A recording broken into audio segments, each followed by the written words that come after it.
Now, the top of the hour on the Progressive Voices channel on TuneIn presents the Green News Report. It looks like it's going to be another monster of a fire year here in the Pacific Northwest. Explosive wildfire season worsens in Canada and Western U.S.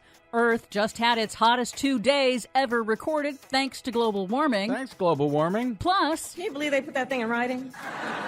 Republicans' Project 2025 would gut federal science agencies, the EPA, and force you to pay for your free weather reports. Sounds great. All of those stories and more straight ahead from BradBlog.com. I'm Brad Friedman. And I'm Desi Doyen. Stand by for 6 minutes of independent green news, politics, analysis, and snarky comment. Now, if Kamala gets her way, you will no longer get to enjoy gas-powered vehicles or plastic straws. I don't know about you. I hate the paper straws. It'll ruin any drink. Man, talk about grasping at straws. Good luck with that, Sean Hannity.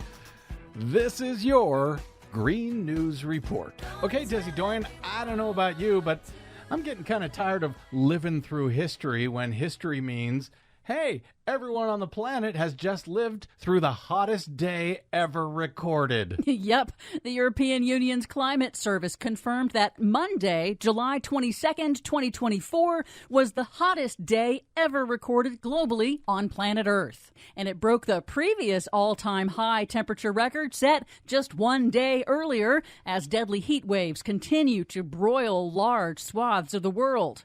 2024 is now virtually certain to surpass 2023 as the hottest year on record, driven by humanity's burning of fossil fuels. Yet scientists warn this is likely the coolest summer of the rest of our lives. Well, if we're going to start listening to scientists' warnings now. They also point out that decisions that ordinary citizens and leaders make now about energy, transportation, food systems, and more will determine how much more warming humanity faces in coming decades.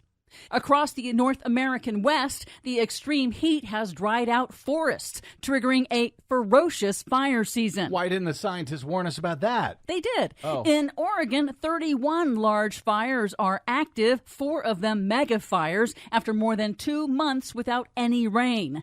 Canada is grappling with hundreds of wildfires, including a major fire that has forced evacuations at popular Jasper National Park.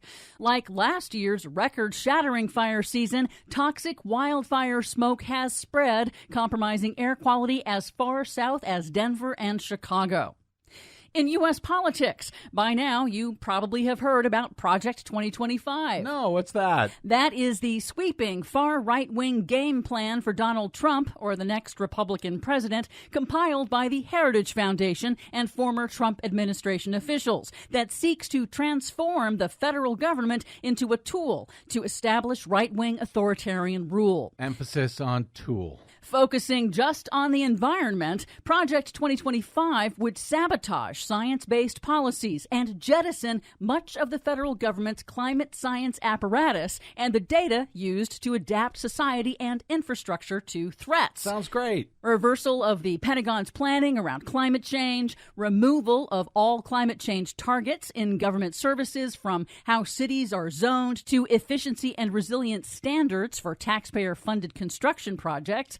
Also, a massive paring back of the Environmental Protection Agency's powers, a rapid acceleration of drilling for natural gas and oil, a repeal of President Biden's landmark emissions and pollution standards. It would cut off subsidies and rebates for electric vehicles and clean energy projects. It would prioritize the cost of regulations to industry over the costs to public health. And it would stop Department of Energy research into renewable energy, battery storage, and other new technologies. Who wouldn't want that? Critically, Project 2025 also proposes breaking up NOAA, the National Oceanic and Atmospheric Administration, which is the parent agency for the National Weather Service. So that we can charge everyone for their weather forecasts? Yes. It describes NOAA as, quote, one of the main drivers of the climate change alarm industry, and claims U.S. climate research is, quote, harmful to future U.S. prosperity. Man. And it calls for a Republican administration to privatize and commercialize taxpayer-funded weather data and forecasting forecasting now done by government agencies, which would force farmers, business, and the general public to pay for their free weather reports, including hurricane forecasts. It would replace career civil servants and scientists, opening the agency up to political meddling. Remember when Donald Trump used a Sharpie to incorrectly suggest Hurricane Dorian could impact Alabama? It'd be like that. So we're going to get more of that. Exactly. The changes called for in Project 2025 lay out the high stakes and stark choices facing voters in the 2024 election. For much more on all of these stories and the ones we couldn't get to today, grab your Sharpie and head to greennews.bradblog.com. I'm Brad Friedman. And I'm Desi Doyen. And this has been your Green News Report. PV brings you the best progressive audio and video in one free stream. Stephanie Miller, Tom Hartman, Randy Rhodes, David Packman, Brad Friedman, and more. Search Progressive Voices on the TuneIn app. Download the free Progressive Voices app or go to progressivevoices.com.